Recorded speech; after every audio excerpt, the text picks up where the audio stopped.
जय जगन्नाथ।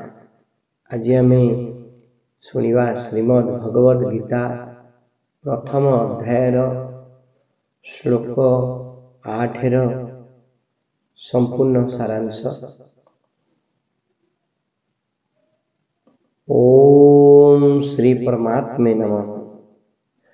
भवान् भीष्मश्च कर्णश्च कृपश्च समितिञ्जयः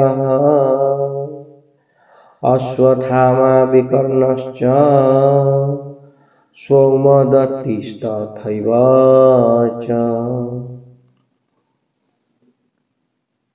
आम सैन्यबाहिनी रे आपण द्रोणाचार्य, पितामह भीष्म, कर्ण ओ संग्राम विजयी कृपाचार्य अछंती।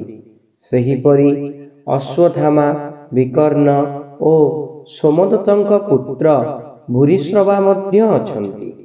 व्याख्या। भवान् भीष्मश्च आपण ओ पितामह भीष्म दुहे विशिष्ट पुरुष। आपण दुहिंकर समकक्ष संसार रे तृतीय व्यक्ति केही नाही।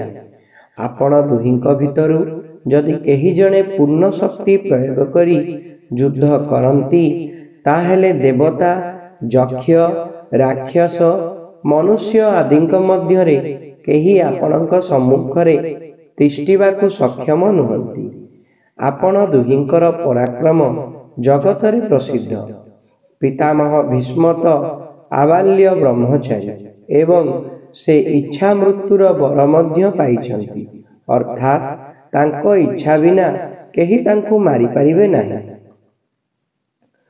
महाभारत युद्धरे द्रोणाचार्य धृष्टद्युम्नଙ୍କ द्वारा निहत हेले एवं पितामह भीष्म निज इच्छारे सूर्य उत्तरायण हेबा परे प्राणत्याग कले। कर्णश्च कर्ण तो बड़ शूरवीर। मोर विश्वास हेउछि जे से एकुटिया पांडव सेनांक उपरे विजय प्राप्त करि परिबे। तांको सम्मुखरे अर्जुन मध्य किछि करि परिबो नाही। एपरि सामर्थ्यवान कर्ण मध्य आम पक्षरे अछंती। कर्ण महाभारत युद्धरे अर्जुनଙ୍କ द्वारा प्राण हराइले।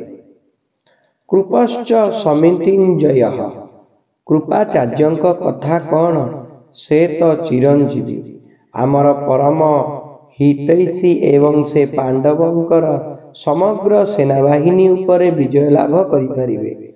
यद्यपि दुर्योधन एठारे द्रोणाचार्य एवं भीष्मଙ୍କ परे कृपाचार्यଙ୍କ नाम कहिबा उचित थिला, तथापि कृपाचार्यଙ୍କ अपेक्षा कर्णଙ୍କ उपरे तांकर अधिक विश्वास थिबारु मझिरे कर्णଙ୍କର नाम स्वतः तांको अंतररु बाहरी पड़िला। द्रोणाचार्य ओ भीष्म एहाकु काले कृपाचार्यଙ୍କ अपमान बोली बुझी नेबे, सेथिपाई दुर्योधन कृपाचार्यଙ୍କ पाई संग्राम विजयी विशेषण व्यवहार करी तांकु प्रसन्न कराइबाकु चाहुछन्ति। अश्वत्थामा आपणଙ୍କ पुत्र अश्वत्थामा मध्य चिरंजीवी एवं से बड़ शूरवीर। से आपणଙ୍କ ठारु ही अस्त्र शस्त्र शिक्षा करिछन्ति। अस्त्र शस्त्र कलारे से बड़ चतुर। विकर्णश्च सौमदत्तिस्तथैव च आपण भावन्तु नाही जे केवल पांडव ही धर्मात्मा। आम पक्षरे मध्य मो भाई विकर्ण बड़ धर्मात्मा ओ शूरवीर।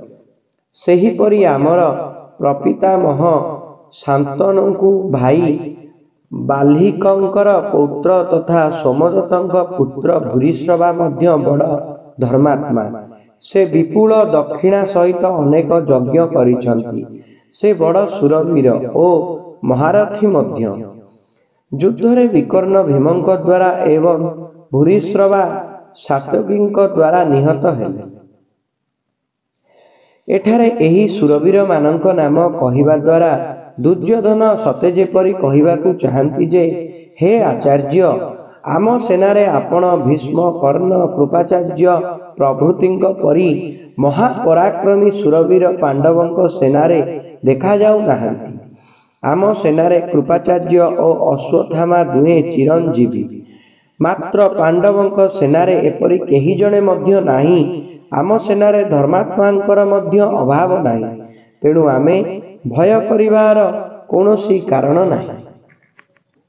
ତ ଏହି ଥିଲା ଶ୍ରୀମଦ୍ ଭଗବଦ୍ ଗୀତା ପ୍ରଥମ ଅଧ୍ୟାୟର ଶ୍ଲୋକ 8ର ସମ୍ପୂର୍ଣ୍ଣ ସାରାଂଶ।